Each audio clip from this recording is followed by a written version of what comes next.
Marc-André, merci de te prêter au jeu de cette petite interview à travers les océans, hein, parce que c'est un petit peu comme ça que ça se passe. C'est la première fois que j'ai un invité international. Bienvenue ici. Ben, merci. Comment ça va?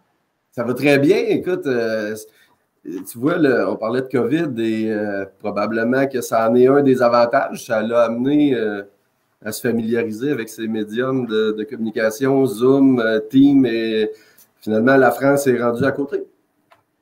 Bah oui, c'est ça. On est vraiment des cousins très proches, en fait. On retrouve notre lien de parenté sans souci. Alors, Marc-André, j'ai un peu présenté en introduction, mais on va revenir un peu sur ton parcours. Est-ce qui t'amène ici aujourd'hui? Moi, donc, je t'ai découvert grâce à un podcast d'un confrère qui est donc Alexandre Zèbre. Tu étais son premier invité. Moi, c'est vrai que quand j'ai entendu cette intervention, j'ai été assez, comment dirais-je, emballé par ton discours, parce que effectivement, il dénote, hein, faut dire les choses.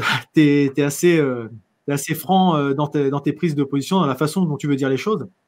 Et je trouvais que justement, ça avait une autre approche que de temps en temps des approches plus consensuelles, peut-être plus formelles qu'on peut entendre de la part de consultants et d'approches qualité, sécurité, environnement. Toi, tu es plutôt santé-sécurité.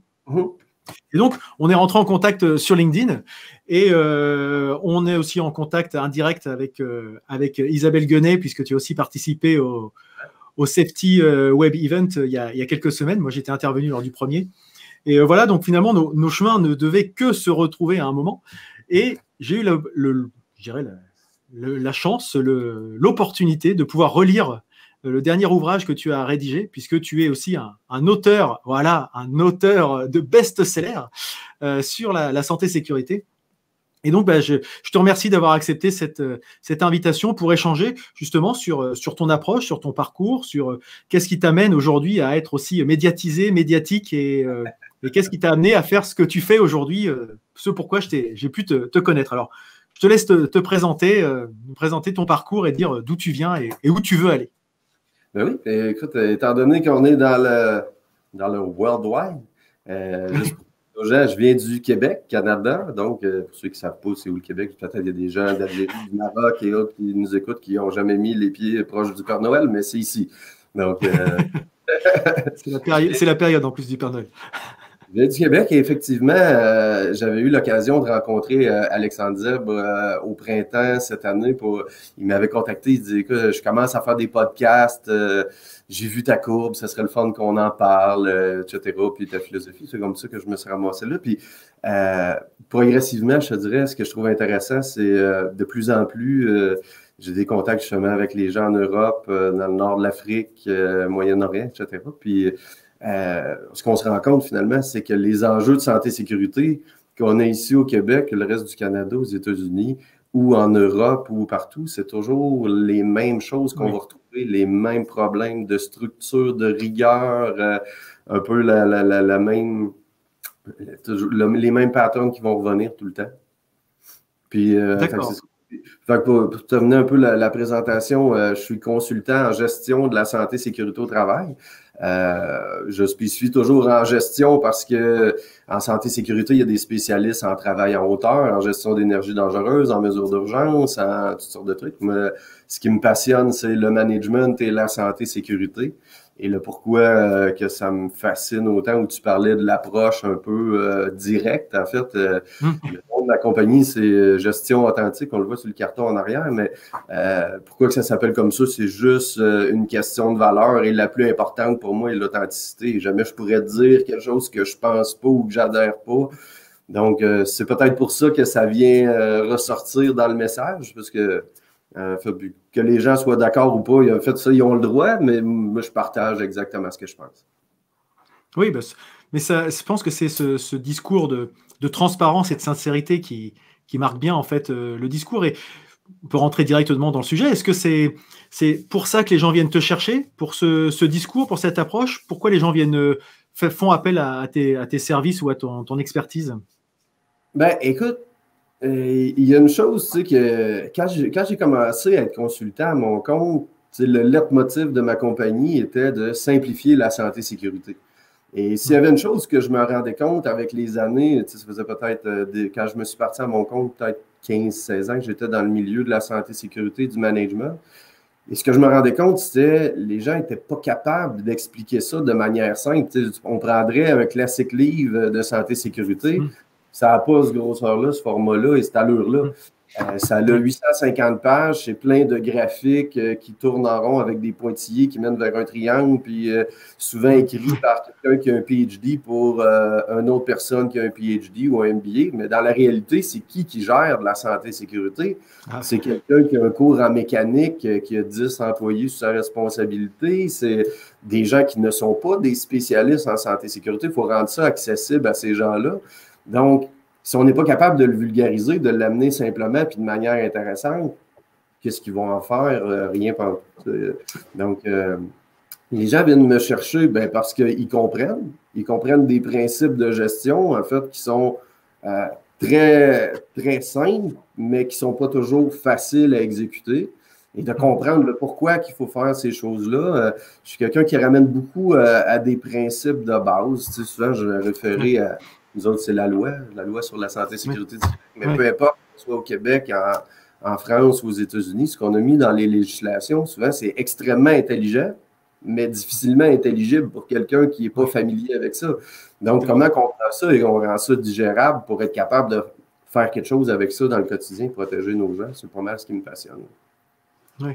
On sent que c'est vraiment cette volonté de vulgarisation et c'est là-dessus aussi qu'on se rejoint parce que pour moi, il n'y a rien de pire pour justement créer des silos que de parler d'expert à expert où en fait on s'entretient les uns les autres, on est content, on se fait plaisir à se parler entre domaines personnes d'un domaine qu'on connaît. Mais finalement, comme tu dis, ce matin, encore une fois, j'étais en train d'auditer une entreprise, ils étaient 10. Ils n'ont personne qui connaît les normes, qui connaît le code du travail sur le bout des doigts ou des choses comme ça. Et pourtant, ils doivent appliquer quand même ces démarches-là. Donc, si on ne facilite pas la tâche à ces gens-là, en parlant le même langage qu'eux, et c'est pour ça que je te disais, ton langage direct, j'aime bien, parce que effectivement, c'est un langage comme on parlerait entre nous, etc., et pour s'adresser au plus grand nombre. Donc ça, j'aime beaucoup cette approche. Et quand tu dis que tu t'es lancé il y a une quinzaine d'années, tu as toujours été dans la santé-sécurité. Avant, tu étais salarié ou tu étais dans un autre domaine? J'ai été salarié pendant plusieurs années. J'ai commencé au début des années, en fait, fin des années 90, à faire de la santé-sécurité pendant que j'étais aux études. Je faisais ici un cours collégial en santé-sécurité, hygiène du travail.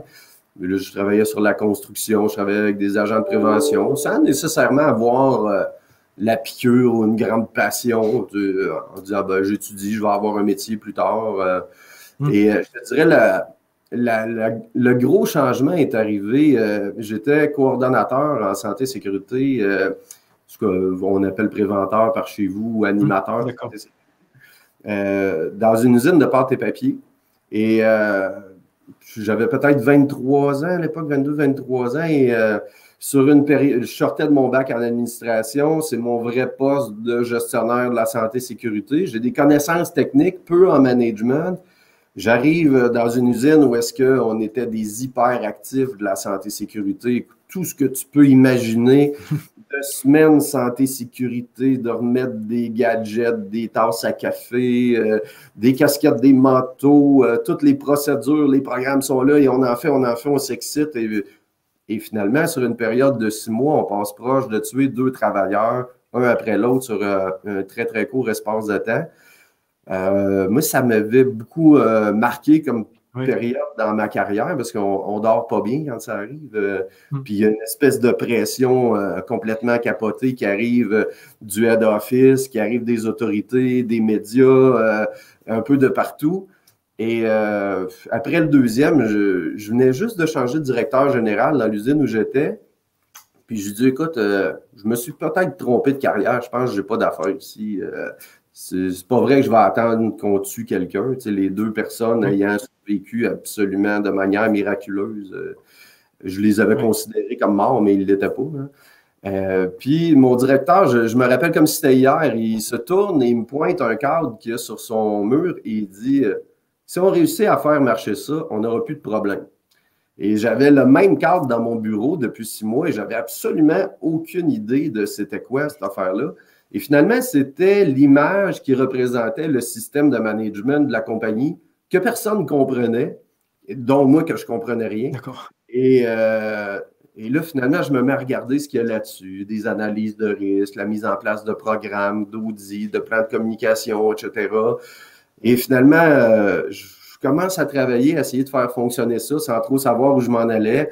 Je passais un peu les flèches à mon directeur général et lui, il les envoyait en plein milieu de la cible à chaque fois. Et sur une période de 2 ans, on a diminué de 75 % le nombre d'accidents de travail et passer d'accidents où est-ce qu'on peut tuer des gens à passer à les événements qui restent, c'est un employé qui se vire la cheville dans un escalier en descendant à la cafétéria ou des trucs comme ça. C'est plus le même inconfort que ça crée, le même sentiment de panique. Et ce qui est intéressant, c'est qu'on savait exactement pourquoi les performances s'amélioraient. Donc, à partir de là, j'ai eu la piqûre pour le management. Je me suis mis à m'intéresser au SAS 18001 dans le temps, les premières implantations autour de ça. Et j'ai continué là, à faire ça dans plusieurs entreprises, dans la production d'électricité, dans la pétrochimie. Après ça, j'ai été directeur ressources humaines, finances, dans le réseau de la santé. Après ça, je me suis parti à mon compte en gestion de la santé et sécurité. D'accord, oui, un beau parcours et beaucoup d'expériences qui t'amènent maintenant à avoir cette légitimité dans ton discours, parce que c'est vrai que c'est bien aussi de savoir de quoi on parle quand on est consultant et qu'on donne des conseils, parce que des fois, ça peut arriver des gens qui deviennent consultants mais qui ne savent pas forcément et qui donnent des conseils qui ne sont pas toujours applicables ou pas facilement applicables. C'est ça la difficulté. Je pense que ça fait partie des problèmes majeurs du monde de la santé et sécurité au travail. Un peu n'importe qui va s'improviser spécialiste en santé et sécurité, alors qu'ils ont très, très peu de connaissances. Un peu, des fois, j'ai l'impression que c'est comme si j'avais eu une carie et ça fait de moi un dentiste. J'ai eu un accident de travail, ça fait de moi un spécialiste de la santé et sécurité qui peut aller donner une conférence, expliquer aux gens comment arriver à faire ça, etc. Mon beau-frère aime la santé et sécurité, il m'en a parlé. Hey, je pourrais devenir un spécialiste de la santé et sécurité, je vais appliquer sur un poste sans études, sans connaissance de management, connaissance technique, aptitude de leadership, connaissance des lois, règlements, et on s'improvise, on garoche un peu n'importe quoi comme ça. Je vois plein de consultants qui vendent des programmes tout faits, tout frémés. C'est des espèces de formules miracles. Voilà, si vous achetez ça, quelques centaines de milliers de dollars et après ça, tous vos problèmes vont être réglés. On va se sensibiliser, se sursensibiliser et tout le monde va veiller l'un sur l'autre et voilà, comme par magie, tout va se régler. Je dirais, c'est même quelque chose qui me lève le cœur. J'en reviens pas que les gens puissent faire ça au détriment de la sécurité d'employés qui, ultimement, payent le prix. Oui, non, mais c'est effectivement un peu le problème où des fois aussi, on parlait tout à l'heure en préambule initialement de personnes qui étaient experts entre experts. Et des fois, on a des experts de bureau, de siège aussi, qui définissent des procédures pour un atelier, pour un chantier, pour une ligne de production, mais qui mettent jamais les pieds sur cet atelier, cette ligne de production. Et en fait, on dit c'est bizarre, ils n'appliquent pas ce qu'on demande. Non, mais c'est normal, ce qui a été défini dans les bureaux ne correspond. En fait, c'est ce manque de communication, en même temps, de comprendre, comme tu dis, pour pouvoir être expert, il ne suffit pas d'être confronté à un cas particulier, il faut avoir une vision un peu globale de la prise de recul et de hauteur pour pouvoir avoir une vision plus d'ensemble. Et moi, tel que j'aime bien le dire, c'est systémique en fait. Il y a rarement un seul problème en silo, une cause, une conséquence. Il y a souvent un faisceau de plein de choses qui, des fois, ne sont pas aussi évidentes qu'on peut le penser. Mais des fois, on va un peu vite, je dirais, du problème à la solution sans avoir fait l'analyse. Et c'est souvent le cas quand on ne met pas le pied sur la zone en tant que telle, quoi. Enfin, je ne sais pas si vous rencontrez ça aussi dans ton territoire. Oui. Malheureusement. Je te disais, j'adore expliquer le management et simplifier le management et ça arrive, tu sais, je ne sais pas si ça fera partie des sujets qu'on va aborder, mais tu sais, dans les posts que je fais régulièrement, j'aborde la courbe de Bradley-Dupont. Est-ce que je me plais un peu à faire soulever les incohérences qu'il y a dans ça en disant que l'employé doit être indépendant de sa sécurité, que tout le monde doit être interdépendant, tout ça, c'est super beau. Mais sauf qu'un employé ne sera jamais indépendant de sa sécurité parce qu'il dépend de son employeur à tous les niveaux, de l'environnement dans lequel on le met, des équipements qu'on lui fournit, des programmes, des procédures qu'on lui définit, de la formation qu'on lui donne, de la supervision qu'on va lui donner, etc. Ce qui est la base du management. Et des fois, j'ai des gens qui m'écrivent, puis là, ils me disent ben voyons, la culture santé-sécurité, ça n'a rien à voir avec le management. Il y a plein de compagnies qui ont des systèmes de management et ils n'ont pas des bonnes cultures santé-sécurité. Mais ça n'a rien à voir, c'est juste la façon dont le système de management a été monté qui fait absolument aucun sens. Et souvent, on a bâti les choses à 180 degrés. On a mis une équipe de gestion au service du système de management plutôt que de mettre le système de management au service de l'équipe de gestion pour les aider à faire de la gestion. Et après ça, ben, les gens ne s'en servent pas. Et vu qu'ils ne s'en servent pas, ben, ça ne marche pas. C'est souvent, je dis aux gens, moi, j'ai un coffre d'outils dans mon garage et vous savez quoi? Il construit absolument rien parce que j'ai ça et il ne touche pas. Donc, les outils sont dans le coffre. Un système de management, ça sert à faire du management. Ça ne manage pas. Donc, c'est là.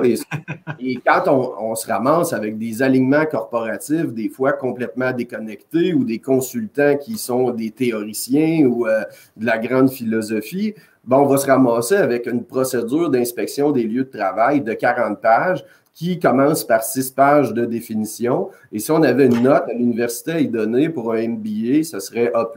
Mais dans la réalité, quand on la met à un superviseur de premier niveau, ben ça vaut 0 parce qu'il n'ira jamais les 6 pages de définition, il n'ira pas plus loin que ça, il ne l'appliquera jamais. Donc, on ne l'outille pas pour qu'il soit capable de faire son travail. C'est complètement déconnecté, inapproprié et ça donne 0 résultat. Oui, mais tu vois, on se rejoint encore là-dessus. C'est vrai qu'un outil reste qu'un outil, quoi. C'est pas une finalité, c'est pas une. Ça permet juste d'organiser la façon dont on va faire la gestion. Mais si ben écoute, toi qui es dans l'amélioration continue, il n'y a pas quelque chose qui résume mieux le management qu'on écrit ce qu'on fait, on fait ce qu'on écrit, on mesure l'écart entre ce qu'on fait et ce qu'on écrit et on s'améliore. Mais si ça ne fait pas de sens qu'est-ce qu'on a écrit, comment qu'on va réussir à le faire ou quel résultat que ça va donner? Ça va donner quelque chose qui n'a pas de sens non plus. De toute façon, alors, c'est l'avantage des normes maintenant qui ont évolué dans le bon sens, de mon point de vue, par rapport à ce qu'on connaissait il y a encore 5-10 ans, notamment en qualité et en environnement, où c'était à l'entreprise de s'adapter à la norme, alors que maintenant, on fait en sorte que la norme fasse un cadre dans lequel l'entreprise peut évoluer. C'est quand même beaucoup, beaucoup mieux, moi, dans l'état d'esprit, de mon point de vue, parce que effectivement, on ne se met pas à faire un outil parce qu'il faut le faire, alors qu'il ne sert à rien, ou parce que voilà, d'autres l'ont pensé d'une façon très, très théoricienne. Et pour rejoindre ce que tu disais par rapport à des outils ou des gens qui arrivent avec des méthodes très théoriques, moi j'ai un exemple concret dans mon passé de méthode 5S, de démarche 5S, que tu dois certainement connaître aussi, qui s'applique très bien dans l'industrie sur une ligne de production, ça, il n'y a aucun souci. Et moi, je travaillais dans les travaux publics, et les travaux publics, c'est par nature un poste de travail très changeant, du jour au lendemain déjà. Et il y a des gens qui ont dit, bah, ça marche très bien dans l'industrie, ça va forcément très bien marcher chez nous. Donc, ils ont pris le cahier des charges tel quel, et ils ont dit, bon, on va l'appliquer tel quel, sans appropriation, sans digestion, sans rien, et ça n'a pas marché. Parce que y a plein de choses qui n'allaient pas. Et en fait, la démarche 5S en tant que telle, c'est un outil, mais on ne se posait pas la question de pourquoi on voulait la mettre en place, en fait. Alors que si on avait voulu la mettre en place, on aurait dit, ah, du coup, peut-être qu'on peut adapter telle chose, peut-être que la périodicité n'est pas la même, peut-être que certaines choses sont un peu… Mais non, donc on a finalement on a un peu jeté le bébé avec l'eau du bain, comme on dit en France. C'est-à-dire qu'on a dit, bon, bah, finalement, là, ça ne s'applique pas. C'est dommage. C'est un peu dommage comme approche, tu vois. Et des fois, on a souvent des entreprises, moi, qui me disent, bah, moi, les démarches qualité, non, bah, j'ai quelqu'un une fois qui est venu, qui m'a dit, vous appliquez ça, ça va marcher, ça n'a pas marché, bah, je ne veux plus en entendre parler parce que ça ne s'applique pas chez moi. Non, c'est pas comme ça que ça marche. Les gens ont démonisé les systèmes ISO sans comprendre que le problème, c'est ce qu'ils avaient créé et non la norme. Donc, tu sais, le classique, et ça doit être la même chose par chez vous, qu'est-ce que les gens font? Ils prennent la norme et là, ils vont regarder, OK, on a besoin de telle procédure. Et là, ils se mettent à écrire des procédures qui ne représentent pas du tout ce qu'ils font dans la réalité. Donc, on écrit des procédures qui répondent à la norme. Le registraire arrive, il va dire, OK, vous avez ça. On a monté un système monstrueux. Et finalement, qu'est-ce qui arrive à toutes les recertifications, toutes les fois que les gens viennent pour les enregistrements et autres, à tous les ans, tout le monde, 2 à 3 semaines avant les arrivées des auditeurs, pour essayer de prouver qu'ils font ce qu'ils ne font pas. Ils révisent, oui. C'est ce qui devrait définir notre gestion. Et ce que tu vois en arrière de moi, la pancarte, 100% immédiatement, ce que j'explique aux gens, et un des clous sur lesquels je tape à tous les jours, c'est le niveau d'imputabilité qu'on a par rapport à la sécurité de nos employés. On doit protéger 100% des gens dès la première seconde qu'ils mettent les pieds chez nous. S'il y a un nouvel employé qui arrive chez vous, qui chute dans le stationnement, qui se casse une jambe, qui va être imputé de son accident de travail? C'est l'organisation. Donc, il faut arriver à mettre en place une stratégie pour protéger 100% des gens immédiatement. Et ce que j'explique aux gens, une stratégie pour arriver à gérer la santé-sécurité, c'est ce qu'on bâtit dans un système de management. On va définir le fonctionnement de la gestion, le rôle, responsabilité des gens, les priorités de l'organisation, les budgets qui sont requis pour arriver à faire ça, et on va être capable d'aligner nos joueurs, nos ressources pour faire en sorte qu'on va diminuer l'improvisation. Parce que si on n'a pas de stratégie, qu'est-ce qu'on est en train de faire? On est en train d'improviser. Et la dernière chose qu'on veut en santé-sécurité, c'est de l'improvisation, parce que l'improvisation, c'est basé sur la chance et le hasard. Et plus on laisse la place à la chance et au hasard, moins qu'on va être sûr de protéger 100% des gens immédiatement. Donc, si on ne comprend pas à quoi il sert le système de management, et ce qui est encore pire, c'est des organisations qui mettent des systèmes de management en place et qui ont une autre façon en parallèle de gérer la santé. De faire. Ils ont une certification ISO 45001 au SAS ou peu importe. Et en parallèle, ils vont miser sur un programme d'observation préventive pour pouvoir sensibiliser les gens à adopter des comportements sécuritaires et ils misent tout là-dessus. Voilà. Oui, mais c'est bon, je vois qu'on a les mêmes problèmes des deux côtés de l'Atlantique. Donc, et ce qui est intéressant, en fait, c'est tu t'apportes de l'eau à mon moulin, c'est que, et puis il y a beaucoup d'autres, il n'y a pas que moi, mais c'est que effectivement, les démarches ISO, c'est comme d'autres choses, c'est des états d'esprit avant tout. C'est pas une finalité. C'est-à-dire que ce que tu es en train d'évoquer là, parce que souvent, moi, ce qu'on me rétorque, c'est ouais, mais ça, c'est bon pour les grands groupes, pour les grosses boîtes. Moi, je peux pas faire ça.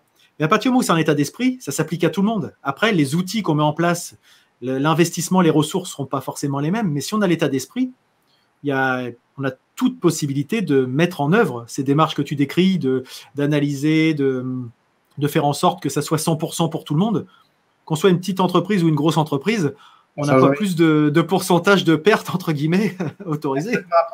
Puis, quand on regarde les fondements de ces systèmes-là, c'est les mêmes choses qu'on retrouve dans la loi. L'importance d'analyser les risques, d'avoir des inventaires des risques, de définir des priorités, de mettre en place des programmes, de contrôler nos programmes, assurer leur exécution. C'est exactement ce qu'on retrouve dans les normes de management. Le seul problème, c'est que ce n'est pas compris. Donc, que ce soit, ici actuellement au Québec, on est en train de réviser la loi sur la santé et sécurité. Elle a été adoptée en 1979. Actuellement, tout le monde applaudit en se disant « Ah, wow, il était grandement temps qu'on dépoussière ça et qu'on mette à jour notre loi. » Mais le plus gros problème avec la loi, c'est pas ce qui est écrit dedans. Elle est extraordinaire, pour vrai. Très peu de faire dans cette affaire. Le problème, c'est que personne ne l'applique. Je pourrais parler, et je travaille avec des grands groupes, je travaille avec très, très peu de PME. Et je te dirais, moins de 2% des organisations où est-ce que je vais ont un inventaire des risques qui servent pour arriver à prioriser leurs risques, définir des priorités. Les compagnies qui vont avoir des programmes, très peu vont s'en servir. C'est comme c'est là, dans un cartable, dans un répertoire informatique. On a des procédures, mais on ne sait pas trop à quoi ça sert. Quand il y en a, on leur demande, est-ce que vous les auditez? Et là, souvent, les gens ne les auditent pas. Là, je leur pose la question. Je dis, si tu ne mesures pas ce que tu fais, comment tu fais pour savoir que c'est efficace? Exactement. Ils ne savent pas. Et dans le cas qu'ils les auditent, là, ils vont avoir des mesures correctives qui vont découler de ça. Ils ne gèrent pas les mesures correctives. Donc, tu as beau avoir des programmes, tu as beau auditer, si tu ne corriges pas, ça ne sert à strictement rien. Et donc, toute une mécanique en arrière de ça qui est extrêmement simple, mais je te rejoins sur... C'est un état d'esprit qui part du top management, à savoir, est-ce qu'on veut organiser notre gestion ou on veut improviser? Et on gère de la qualité, de l'environnement, de la santé-sécurité. On s'en fout complètement, c'est les mêmes principes. Ça va toujours être planifié, organisé, dirigé, contrôlé. Et toute recette qui sert à faire de la gestion qui n'est pas ça, c'est pas de la gestion, c'est quelque chose d'autre, un Frankenstein qu'on a inventé, mais c'est pas de la gestion. Oui, mais c'est le principe des fois des plans d'action aussi qui sont élaborés sans responsable, ou sans délai, ou sans indicateur. Et à la fin de l'année, on évalue dans des entreprises. On dit l'action elle a été efficace. Mais sauf qu'on ne sait pas si l'action est efficace parce que c'est un coup de bol, parce que voilà, il s'avère qu'on a atteint les résultats, ou est-ce que c'est parce qu'on a mis en place les sujets, comme on n'a pas mis de jalon, bon, ben, peut-être que l'année prochaine, ça sera pareil, puis peut-être pas, parce qu'on ne sait pas du tout si c'est l'action, l'énergie, l'investissement qu'on a mis en place qui a permis d'atteindre nos résultats, ou si c'est juste la conjoncture, le hasard, les éléments extérieurs. Et ça, c'est tout bête, mais quand on arrive à comprendre, quand on est face à des gens qui ont cette démarche, parce qu'encore une fois, c'est des états d'esprit, les gens ont compris la finalité de pourquoi ils faisaient les choses, derrière, c'est beaucoup plus simple pour apporter des améliorations dans un système. Enfin, je pense que c'est pareil, ça des deux côtés aussi. C'est quand on a des gens convaincus, ça va plus vite, plus simple et c'est plus efficace. Je te dirais, si on reculait encore d'un pas en arrière, là, avoir un plan d'action. Écoute, juste ça, c'est quelque chose qui est rare. Imagine, je veux dire, on n'a pas de plan, puis on s'attend que les gens aillent dans une direction, puis on s'attend à atteindre des objectifs. Pas de plan. Y a-tu une équipe de sport qui embarquerait pour jouer une game sans plan, sans... Personne ne ferait ça. Mais sauf quand vient le temps de manager, ça, on se le permet. Et l'autre fois, je lisais un bouquin, écoute, je ne serais même pas capable de te reciter le titre du livre rapidement comme ça, mais ce que l'auteur disait, il disait 90% des organisations n'ont pas de planification. Sur le 10% qui reste, 90% n'arriment pas leur budget à leur planification. Donc, il y a ça, on planifie des actions, mais pas les ressources pour les exécuter. Comment ça peut arriver? Comment on peut être assez bête pour arriver à faire quelque chose comme ça? Et là, si par heureux bonheur, ce que ça veut dire, c'est on fait partie du 10% qui a mis un plan d'action en place, on fait partie du 10% qui a mis les budgets, le 10% du 10% qui a mis les budgets, là, après ça, ça prend de la rigueur d'exécution. Et ça, ben, le courage managérial, la rigueur d'exécution, ça, c'est encore plus rare que le platine, je pense. Et quand on arrive à la fin de l'année, on fait le suivi. Tu sais, souvent, là, dans une belle intention, on va sortir toute l'équipe de management 2 à 3 jours dans un grand caucus de direction où est-ce qu'on va faire une planification stratégique. Tant mieux, c'est parfait, c'est fait. On arrive à la fin de l'année pour arriver à la conclusion que le plan de l'année en cours a été réalisé à peu près à 10%, souvent par la personne qui porte la santé-sécurité, qui a fait sécurité. N'a rien fait. Exactement. Puis, on se ressort ça un autre 3 jours pour faire un autre plan pour l'année prochaine qu'on n'exécutera pas. Je caricature un peu, mais... pas tant que ça. Peut-être pas. Non, je l'ai connu, je le croise toujours. C'est malheureusement un petit peu ça. Il y a un petit peu la pensée magique derrière en disant il suffit de l'écrire pour que ça se réalise. Mais non, ça ne marche pas comme ça. Tantôt, je parlais de la courbe de Bradley de Dupont. Pourquoi que ça a fait... C'est un succès mondial tant que ça, c'est que c'est de l'anti-management. Il n'y a rien qui est plus intéressant pour un gestionnaire. Tu sais, des fois, les gens m'appellent et ils me disent Monsieur Ferron, on a un manque d'appropriation de la santé-sécurité chez nous par notre équipe de gestion. Voulez-vous les former, etc. Automatiquement, quand ils me disent ça, ça m'amène à leur poser la question travaillez-vous avec la courbe de Bradley-Dupont? Et là, 9 fois sur 10, la réponse, c'est oui. Fait que là, je leur dis si vous véhiculez à vos employés qui sont indépendants de leur sécurité, quelles sont les responsabilités de vos gestionnaires? Le travailleur est indépendant de sa sécurité, pourquoi le gestionnaire ferait de la gestion de risque? Donc, c'est deux choses qui sont complètement à l'opposé. Ça ne peut pas fonctionner comme ça. Oui, il y a des incohérences des fois, effectivement, qui ressortent. J'ai fait un post la semaine dernière, je disais, la pire chose qu'on peut annoncer à un gestionnaire, c'est qu'il faut qu'il fasse de la gestion.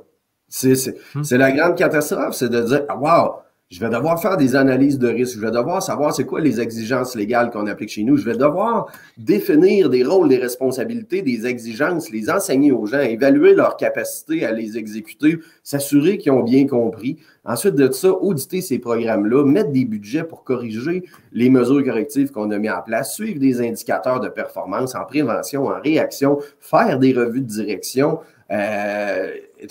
C'est beaucoup plus compliqué que de dire on va essayer de développer la valeur sécurité de nos employés. Ils prennent en main eux autres mêmes. C'est tellement farfelu que je ne peux pas croire que je gagne ma vie à expliquer ça.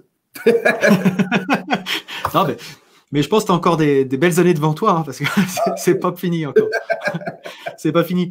Mais est-ce que, pour revenir aussi à ton actualité, puisque on s'en éloigne pas vraiment, mais ce que tu es en train de dire et ce qu'on évoque depuis tout à l'heure, c'est aussi il ne suffit pas de fixer un objectif pour l'atteindre. Et c'est tout l'objet de ton dernier ouvrage, justement. Il ne suffit pas de se dire, je veux perdre du poids et monter sur la balance et puis se plaindre à la balance parce que l'aiguille ne descend pas, quoi. Il faut faire des choses, il faut mettre en place des actions. La balance, elle y est pour rien. Elle est juste là pour mesurer. Mais si nous, on fait rien de notre côté, la balance, ça continuera d'afficher un chiffre. C'est comme un peu ceux qui cassent un thermomètre parce qu'ils en ont marre d'avoir de la fièvre, quoi. C'est le même principe. C'est exactement la même chose. Puis, pour les gens qui n'avaient pas vu tantôt, c'est le titre du livre, c'est quand l'objectif zéro ne fait pas le poids. Mais moi, ce qui me fascine dans le monde de la santé-sécurité, c'est défaire toutes les mythes ou les espèces d'incohérences qui sont des éléphants dans le salon, que je me dis, mais non, mais ça se peut pas que tout le monde s'oriente dans ce sens-là, alors que c'est par là qu'il faut aller. Ça fait absolument aucun sens. Et quand on parle aux gens dans les organisations, la plus grande fierté qu'ils peuvent avoir, c'est de dire qu'ils veulent baisser leur taux de fréquence de je ne sais pas combien, qu'ils visent zéro, etc. Et là, quand on leur parle, c'est quoi zéro? Ah, c'est zéro événement enregistrable. OK, parfait. Et qu'est-ce qu'on se rend compte en arrière de ça? Il n'y a pas de stratégie pour y arriver. Donc, c'est exactement le sens du livre, à dire je veux perdre du poids et me mettre en forme et ma stratégie, c'est juste d'embarquer et débarquer de la balance. Je vais-tu perdre d'un seul gramme? Jamais, c'est dingue. Mais les gens se mettent des taux de fréquence, ils n'ont pas de plan de match, ils n'ont pas le régime de vie qui vient avec ou le système de gestion pour gérer le risque pour arriver aux résultats qu'ils veulent. Donc, qu'est-ce qui arrive? On tombe dans une espèce de, comment on dirait, un marécage politisé de mensonges, de jouer avec les critères de déclaration, parce que là, on vient rattacher les bonus à la performance avec le taux de fréquence. Donc là, on joue avec le seuil de douleur des employés, on leur donne des journées de vacances pour pas que là, ça soit un événement enregistrable. Mais pendant ce temps-là, les événements continuent à arriver, puis tout ce qu'on veut, c'est pas les déclarer. On trouve là, à ce moment-là, on fait preuve d'une grande imagination pour arriver à, oui, c'est ça, finalement. Des choses qui vont être déclarables. Mais tu sais, la phrase que je vais répéter le plus dans une année, et ça en vient presque de la folie, je répète aux gens que la santé-sécurité, c'est de la gestion de risque. Et ce que souvent les gens disent, on veut une bonne culture en santé-sécurité. Ils s'imaginent que ça vient, que ça part du comportement de l'employé, etc. Ce que je dis aux gens, la santé-sécurité, c'est de la gestion de risque. La culture en santé-sécurité, ça commence à un endroit. Ça commence par le niveau de risque auquel une équipe de direction accepte d'exposer ses travailleurs. Prenez la personne qui a la valeur sécurité tatouée sur le cœur, qui a les attitudes les plus sécuritaires, tout le kit qu'on voudrait, là, comme dans la courbe de Bradley Dupont, mettez-le dans le noir avec des trous, ben il va tomber dedans. Et prenez la personne la plus stupide, inexpérimentée, avec un trouble de déficit d'attention extrême, mettez-la dans un environnement éclairé, pas de trous, avec des machines protégées, et il arrive strictement rien. Et c'est pour ça que les législations sont toutes basées sur l'élimination à source des dangers. Et après ça, ben, ce que j'explique aux gens, c'est OK, on veut une stratégie faite pour être appliquée d'une façon pour protéger 100% des gens 100% du temps. Donc, pourquoi qu'on a des programmes, vous appelez ça la consignation, nous on appelle ça le cadenassage, des programmes pour gérer les énergies dangereuses? Ben, pourquoi qu'on définit un programme? C'est pour avoir une façon de gérer le risque dans l'organisation. Parce que si j'ai 300 employés dans mon organisation, puis que je leur dis, s'il vous plaît, quand tu vas aller travailler, pose ton cadenas là, sécuritairement. Ça veut strictement rien dire. Ça veut rien dire. Je vais avoir 300 façons de se cadenasser. Et 300 façons de se cadenasser ou de consigner les énergies, c'est de l'improvisation absolue. Et là, imaginez si on fait ça sur l'entrée en espace clos, sur le travail en hauteur, la conduite de chariot élévateur, le port d'équipement de protection, l'application des règlements. Sois vigilant et travaille sécuritairement. C'est n'importe quoi. Ça ne veut rien dire. Oui, mais bien sûr, on a tous chacun, et même nous deux qui sommes assez sensibilisés et convaincus de ça, on va peut-être même pas avoir la même interprétation de certaines façons de se comporter. Parce que on a notre contexte, donc on ne peut pas demander à effectivement une entreprise de 3000 personnes de se comporter de la même façon quand on donne des consignes tellement génériques que c'est soumis à l'interprétation et au ressenti de chacun. Quelque chose de dangereux pour quelqu'un ne va pas l'être pour autre chose, pour quelqu'un d'autre. Voilà, c'est... Puis, tu sais, il est régulièrement question de comportement sécuritaire dans le monde de la santé-sécurité. Si on revient à l'histoire, souvent les gens vont définir la culture comme les gens ont des comportements sécuritaires. Mais ce que je dis aux gens, la culture en santé-sécurité, c'est quand les gens ont les comportements désirés par l'organisation. Donc, pas nécessairement des comportements sécuritaires qui ne veulent rien dire. C'est quand les gens ont les comportements désirés par l'organisation, qui se cadenassent selon le programme de cadenassage, qui travaillent en hauteur selon le programme de travail en hauteur, qui analysent les risques selon le programme d'analyse de risque. Donc, et après ça, les comportements désirés par l'organisation, ça n'arrive pas par hasard. Les comportements désirés par l'organisation, c'est le résultat de notre gestion. Est-ce qu'on les a définis? Est-ce qu'on les a enseignés aux gens? Est-ce qu'on les contrôle? Est-ce qu'on assure de la rigueur d'exécution? Donc, la culture en santé et sécurité, c'est le résultat de notre gestion, tout simplement. Et le résultat de notre gestion est le résultat de notre système de gestion. Edward Deming, qui était le père du management, il disait « Un système est toujours parfaitement conçu pour donner les résultats qu'il va donner. » Mais si vous avez un système tout croche, ça va donner des résultats tout croche. Vous avez un bon système bien exécuté, ça va donner des bons résultats. Un système de théorie flambé dans les airs, ça va absolument rien donner. C'est une espèce d'équation parfaite. Et c'est tout à fait ça, je te rejoins complètement. Et justement, dans ton quotidien, dans ton activité, quelles sont les difficultés que tu peux rencontrer, justement? C'est toujours des difficultés, je dirais, de type... en fonction des personnalités que tu rencontres, est-ce que c'est des difficultés dans les cultures d'entreprise? C'est un refus de l'acceptation de la culture? Quelles sont les difficultés? Comment tu remédies à ça? Quel est le discours que tu utilises? Je te dirais, dans mon quotidien, ce qui peut paraître étrange, les gens qui vont offrir le plus de résistance au changement, c'est les gens qui sont des gens du monde de la santé et sécurité, pas nécessairement des managers. Et tu vois, c'est un peu...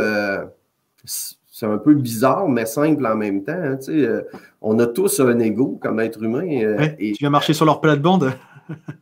J'ai eu des professeurs d'université qui ont enseigné la courbe de Bradley pendant des années de temps comme étant la base de la culture, puis sans avoir fait leur devoir, regardez, ben voyons, ça vient de où cette affaire-là? Et là, quand j'arrive, puis j'explique aux gens que ça vient d'un livre de croissance personnelle, puis que finalement, que Dupont, qui ont la réputation d'être les meilleurs au monde, ont tué 8 travailleurs en 8 ans. Non seulement ils ont tué 8 travailleurs en 8 ans, ils ont été classés dans la pire catégorie d'employeurs aux États-Unis qui appellent les déviants sévères à la législation.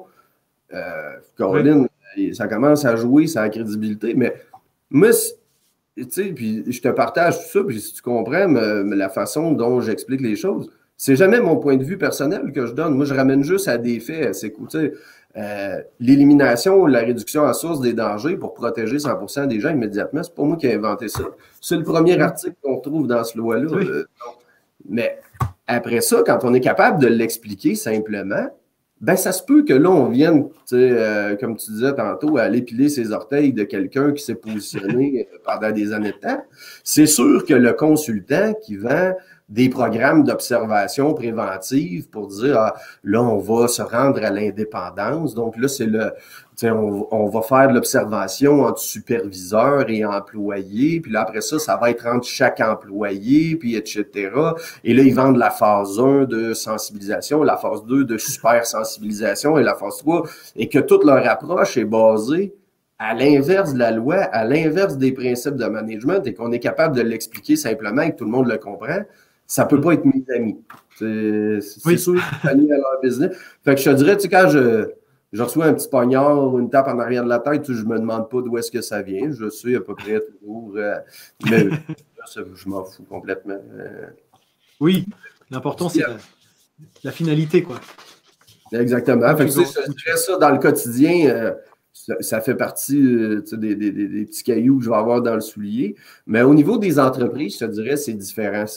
Au niveau des entreprises, c'est l'absence de compréhension que la santé et sécurité, c'est de la gestion de risque. C'est pour ça que je répète autant cette phrase-là. Je me dis toujours, si la personne comprend que la santé et sécurité, c'est de la gestion de risque, c'est terminé. On a à peu près 99% de la solution qui est là. Après ça, les recettes du management, ben, ils sont dans les normes, ils sont dans les lois, ils dorment partout autour de nous autres. On n'a pas à réinventer la roue de la gestion. Des fois, les gens disent, ouais, mais là, es-tu capable de m'expliquer simplement c'est quoi faire de la santé et sécurité? Ben oui, ça prend moins d'1 minute. Fais tes analyses de risque pour identifier ce que tu as à gérer. La santé et sécurité, c'est de la gestion de risque, puis dans la vie, on ne peut pas gérer ce qu'on ne connaît pas. Donc, pourquoi il faut connaître nos risques? C'est pour savoir ce qu'on a à gérer. puis être capable de définir des priorités. Des priorités, pourquoi? Parce que tes ressources sont limitées, puis tu ne peux pas avoir des budgets illimités en santé et sécurité. Il faut déterminer des priorités d'action. Et une fois que tu as ça, il faut que tu élimines et tu réduises à la source. Et quand tu n'es pas capable d'éliminer et réduire à la source, il faut que tu définisses des rôles et responsabilités dans des programmes, des procédures, que tu les contrôles et que tu assures de la rigueur d'exécution. Enfin, c'est juste ça, faire de la santé et sécurité. Voilà. Tu sais, ce que j'explique aux gens dans ça, c'est quoi la différence entre quelque chose qui est simple et quelque chose qui est facile? Ben, quelque chose qui est simple, ce que je dis dans le livre, c'est si je demande à quelqu'un comment on fait pour perdre du poids et se mettre en santé, tout le monde est capable de me dire, ben voyons Marc, il faut que tu manges bien et que tu t'entraînes. C'est très, très simple. Est-ce que c'est facile à exécuter? Pas nécessairement, parce qu'il y a du monde en tabarouette qui sont pris avec des problèmes de poids. Vous dites pas ça en tabarouette, hein, par chez vous. C'est pas grave, on comprend le contexte. Il y a la vulgaire de tabarouette, mais là, on ne dit pas ça. Ok. Justement, là, on parlait de ton approche, mais l'idée aussi du podcast, c'est d'être dans l'amélioration continue, aussi de pouvoir capitaliser sur des bonnes pratiques ou des difficultés. Et justement, est-ce que tu as rencontré une difficulté particulière, voire un échec, alors que ça soit important ou pas, hein, dans le sens où tu as voulu lancer quelque chose et ça ne s'est pas concrétisé par quelque chose de positif. Et puis, qu'est-ce que tu en retiens justement de ces échecs que tu peux rencontrer? Je pourrais te parler probablement jusqu'à la fin du mois de décembre de toutes les choses que j'ai fait pour marcher. J'en ai plein tout au long. Dans ma carrière, en fait, ce qui est drôle, c'est qu'aujourd'hui, j'explique aux gens qu'est-ce qu'il faut faire pour que ça fonctionne. Mais nécessairement, en fait, il a fallu que je passe dans le chemin pour comprendre qu'est-ce qui ne fonctionne pas. Faire des programmes d'observation préventive, là, que je te parle, comme je nommerai pas de programme, mais bref, dans mes débuts de carrière, dans l'usine que je te parlais, qu'on était là, des hyperactifs de la santé-sécurité, un des éléments de base, là, on demandait aux gens, là, chaque gestionnaire, devait faire là, une observation préventive par semaine. On en faisait 5000 par année, puis tout le kit. Mais ça menait nulle part. En fait, on creusait notre tombe avec cette affaire-là.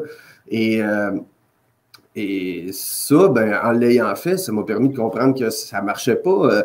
J'ai travaillé dans une entreprise pétrochimique à un moment donné, après avoir compris les principes de management et tout le kit, dans laquelle... quand j'avais été passer les entrevues, on m'avait vendu la NASA de la santé-sécurité. Il y avait des plaquettes du président, du plafond au plancher.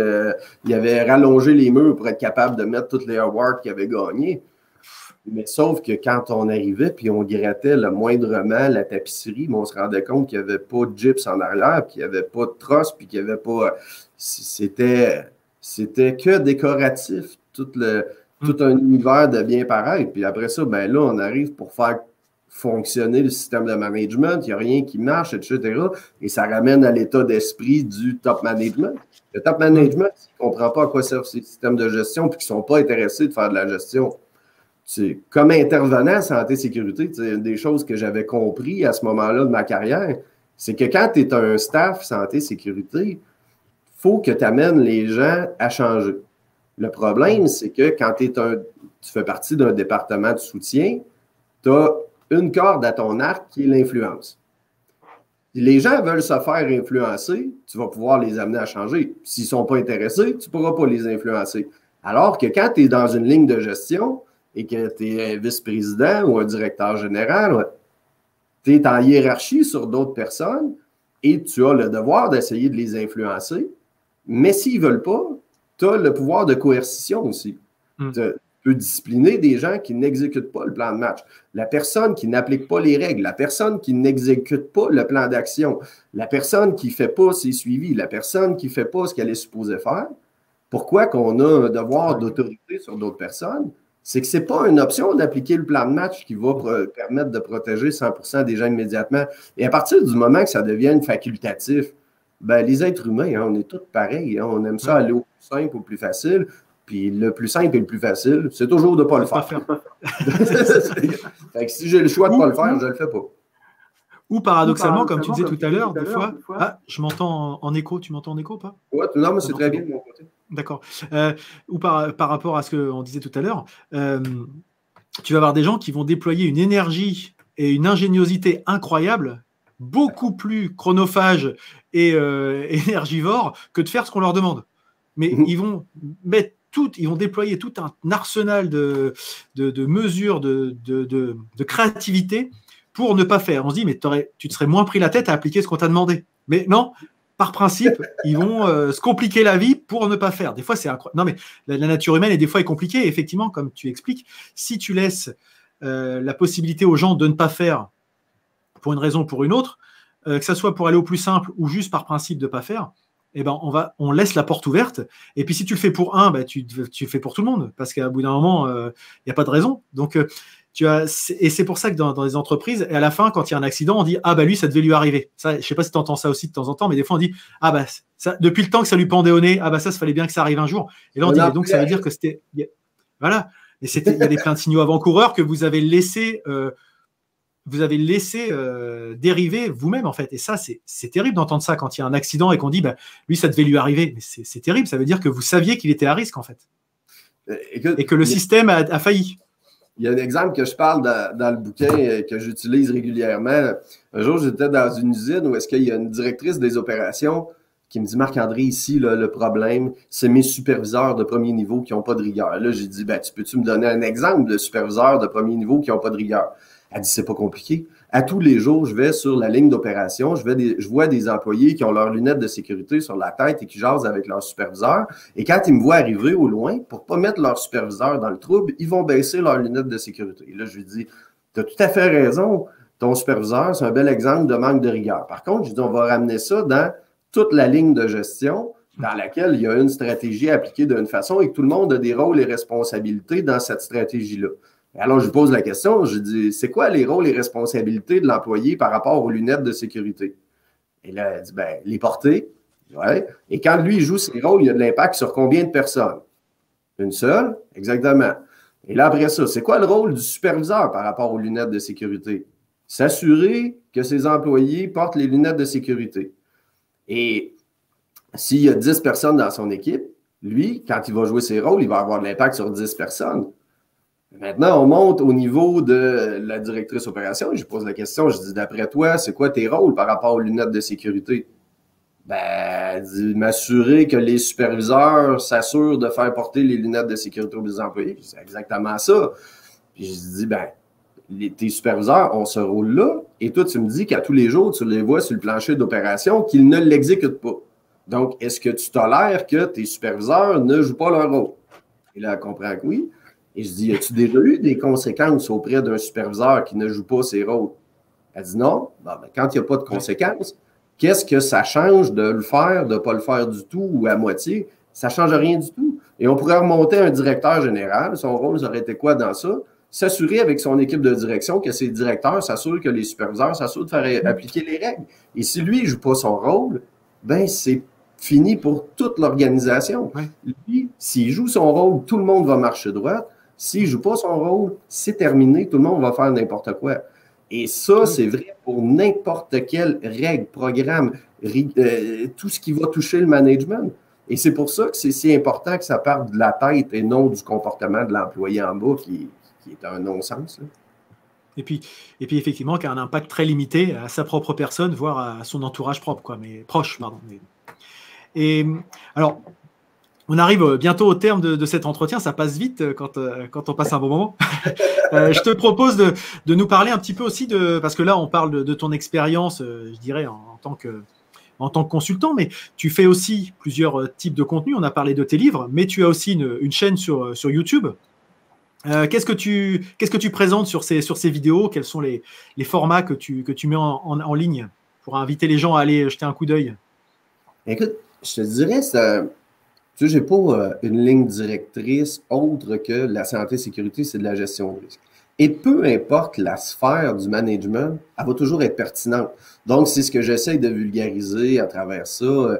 Les gens qui ont déjà vu certains de mes principes, que ce soit l'ADN des comportements sécuritaires, la pyramide de Ferron, la courbe, la cible, la culture, santé-sécurité, c'est des images qui servent à vulgariser le plus possible des principes de gestion. Quand je parle, quand je tourne des vidéos, c'est exactement la même chose. Tu les gens qui peuvent être intéressés, pratiquement tous les jours de la semaine, je fais un post sur LinkedIn. C'est un peu comme une discipline en fait, qui me stimule en même temps que je prends mon café le matin autour de 5h30, je me parle à mon ordinateur. Ça veut dire mes posts doivent arriver quelque part en début d'après-midi chez vous, mais c'est toujours pour arriver à dire, OK, s'il y avait quelque chose à retenir de cette capsule-là, de ce post-là, de cette vidéo-là, qu'est-ce que je voudrais que les gens retiennent? Je te donnerais 2-3 exemples rapides, à dire, la santé et sécurité, c'est de la gestion de risque. Pourquoi qu'on fait de l'analyse de risque? Pour savoir c'est quoi qu'on a géré. Pourquoi qu'on fait de l'analyse de risque? Pour connaître les risques et être capable d'informer le travailleur ces risques auxquels il est exposé. Pourquoi qu'on fait de l'analyse de risque? Pour être capable de planifier nos budgets qu'on va avoir besoin. Pourquoi qu'on fait de l'analyse de risque? Pour bonifier nos programmes d'accueil et de formation. Donc, juste un petit sujet comme ça peut générer plein de...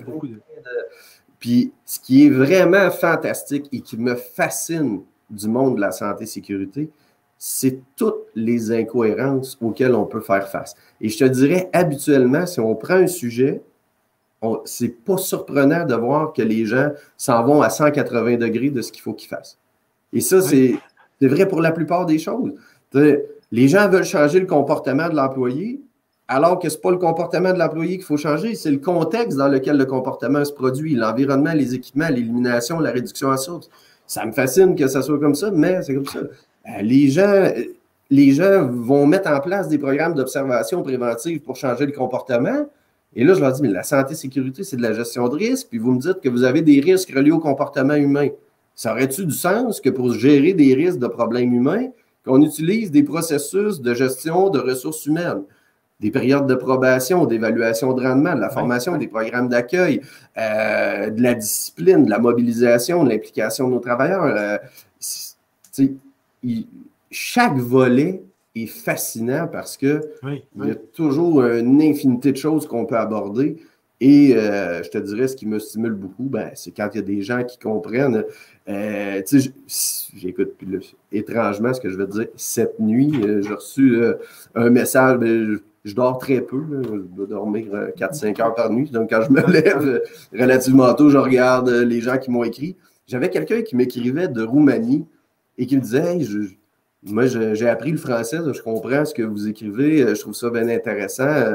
Vous avez vraiment changé ma façon de gérer ma carrière. Wow!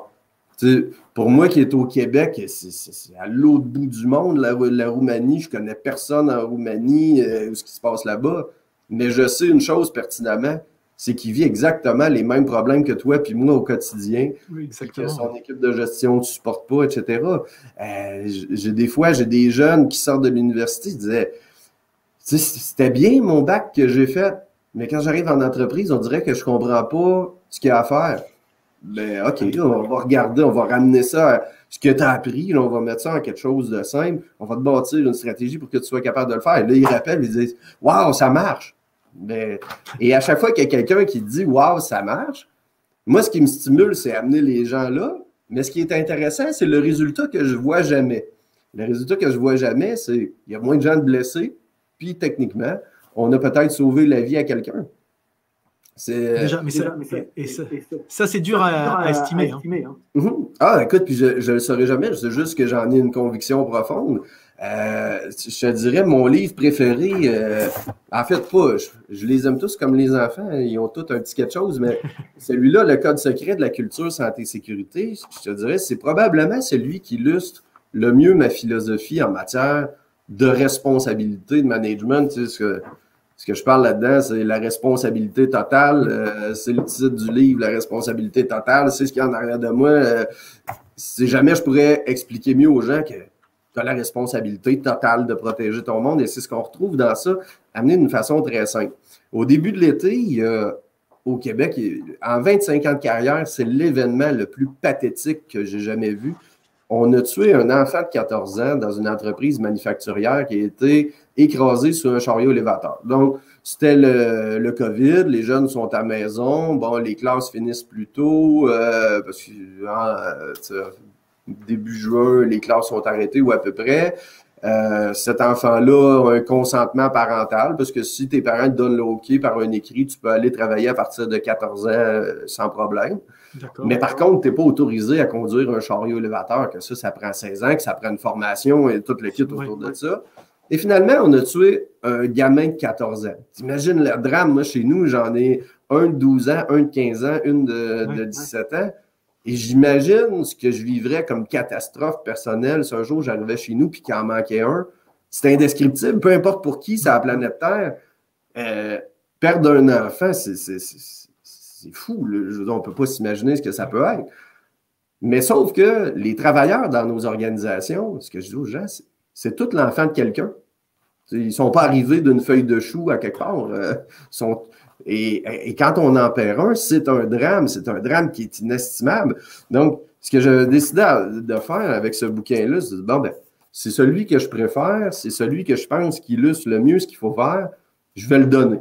C'est fini, je ne ferai plus jamais une scène avec cette affaire-là. Je l'ai fait mettre en numérique, je l'ai posté sur LinkedIn pour être sûr que je ne change pas d'idée. Il est parti. Aujourd'hui, pour les gens qui veulent se le procurer, là, il est sur la boutique en ligne de Gestion Authentique, gestionauthentique.com. Allez dans l'onglet boutique, vous allez tomber sur la version. Je mettrai le lien de toute façon. Comment? Je mettrai le lien de toute façon. Ah, super. Fait, les gens peuvent aller chercher le livre directement là. Je dis, lisez-le. Si vous trouvez que c'est dingue, mettez ça de côté. Techniquement, ça ne devrait pas arriver. Puis si vous trouvez que ça a du sens, appliquez-le. Parce que vous ne savez pas à quel moment qu'il y a l'enfant de quelqu'un dans votre organisation qui va décéder. Et si on applique les principes de ça, il y a des bonnes chances qu'on se rapproche de ça ici et que ça n'arrive pas. Et c'est pour ça que je l'ai donné. Je te dirais, à chaque fois que je vois un de mes clients qui comprenne qu'il faut qu'il fasse de la gestion de risque et qui sait où ce qui s'en va. Quand j'ai un jeune qui m'appelle, qui dit hey, « Monsieur Ferron, j'ai fait ça, puis ça fonctionne. » C'est ce qui me stimule, tu sais, l'argent, c'est bien plaisant, là, puis tout ça, là, puis j'aime ça en avoir aussi. Mais tu sais, pour venir te jaser un matin, j'aurais pu me lever à 2 h du matin, j'aurais été aussi content de faire ce partage-là avec toi ou avec n'importe qui d'autre. Puis c'est ce qui me stimule beaucoup. On sent bien que tu es motivé, que tu es vraiment habité par ça. Et justement, pour terminer, pour conclure, je voulais voir avec toi, parce que tu dois certainement avoir une actualité, des choses à faire prochainement. Il me semble que tu n'as pas une conférence prochainement qui se déroule début décembre. Oui, la semaine prochaine, le 3 décembre, je donne un webinaire qui j'ai appelé « Faire évoluer les mythes de la santé-sécurité ». Je vous dirais que la plupart des gens qui entendent le contenu de cette conférence-là, puis je l'ai déjà donné à plusieurs reprises en live, mais pas en ligne, donc ce sera la première fois qu'elle est accessible en ligne, donc à tous les gens d'Europe et outre-Atlantique et n'importe où, finalement, vous pourrez l'écouter. On revient justement sur des incohérences, des monstres de la santé-sécurité. Écoute, des choses qu'on a pris pour acquis depuis des décennies, en commençant par, j'ai toujours ce bouquin-là qui traîne pas loin de moi, probablement un de mes livres les plus précieux, pas parce qu'il dit des choses intelligentes, mais parce qu'il est rare. C'est le bouquin de William Heinrich, ouais, c'est ça. William, je ne me rappelle pas son prénom, mais Heinrich, on l'appelle tout le temps Heinrich, la pyramide d'Heinrich, bref, qui est à l'origine de la pyramide de Bird. Et on a pris ça pour acquis, mais j'ai fait la promotion de ça moi-même dans mon travail quand j'étais en entreprise il y a plusieurs années, etc. Mais à un moment donné, je me suis même posé la question à dire, ben, si je travaille sur les 300 ou 600 petits événements à base, si j'ai 100 travailleurs qui ont des poussières dans l'œil, 100 travailleurs qui se donnent un coup de marteau sur le doigt, 100 travailleurs qui se font mal au dos, en quoi ça va m'empêcher d'en tuer un dans l'explosion d'une station électrique ou de le faire tomber du 5e étage ou de le tuer dans un espace clos? Ça n'a aucun lien. Et pourtant, on a véhiculé ça et on se répète ça. Et sans citer quelqu'un de désagréable, mais tu sais, Adolf Hitler disait prenez un mensonge, grossissez-le et répétez-le ad nauseam, et ça devient une vérité. Mais je suis obligé de dire qu'il avait raison. On a répété les principes de la pyramide de Bird et Heinrich. Et c'est devenu des vérités. Et des milliers d'organisations à travers le monde vont dilapider des fortunes en santé-sécurité à travailler sur les petits événements en espérant prévenir le gros, alors que s'ils faisaient des analyses de risque, ils pourraient commencer directement par ce qu'il y a de plus grave en premier, plutôt que ça fait absolument aucun sens. Ça fait partie des choses qu'on va aborder là-dedans. Je parlais de la courbe de Bradley, ça fait partie des choses qu'on va aborder. Je parlais de l'approche comportementale, ça fait partie des choses qu'on va aborder. Pour vrai, c'est un peu déconcertant à entendre tellement que ça en est farfelu. Ok, bah écoute, alors l'épisode il sortira mercredi, donc la conférence sera déjà sortie, mais ça donnera envie aux gens de venir à une prochaine, certainement. Je ne sais pas si tu as prévu d'en faire d'autres à l'avenir. Le 3 décembre, c'est la journée du webinaire, et ceux qui veulent avoir le lien, là, vous pouvez aller sur le site de l'AGEST, agest.ca. Dans l'onglet conférence webinaire, vous allez voir faire évoluer les mythes de la santé-sécurité. Il y a un lien qui est là. Vous vous connectez par Zoom directement, puis vous allez pouvoir vous joindre. D'accord. Eh bien, écoute, merci beaucoup, Marc-André, de t'être prêté à ce jeu de la discussion. C'était très intéressant, c'était très dynamique. J'aime beaucoup. On partage beaucoup de choses, donc c'est vraiment super. Au plaisir, peut-être un jour, de nous croiser en vrai. Hein. Peut-être un jour, j'irai de l'autre côté de l'Atlantique, ou réciproquement, si tu viens en France. Hein. On peut que souhaiter qu'il y ait un vaccin efficace qui arrive bientôt, qu'on reprenne le cours normal des choses et retourner voyager, prendre un café sur une terrasse à Paris et s'amuser. Exactement. Exactement. Je te remercie beaucoup pour l'invitation. Pour vrai. Écoute, c'était un plaisir. À tous tes followers. Comment vous appelez ça? Followers, on dit à peu près. On a beaucoup d'anglicisme aussi, tu sais. On a beaucoup d'anglicisme. Merci tout le monde. Je te souhaite une bonne journée parce que toi, ta journée commence. Donc, bonne journée à toi. À bientôt. Yes. Bye bye.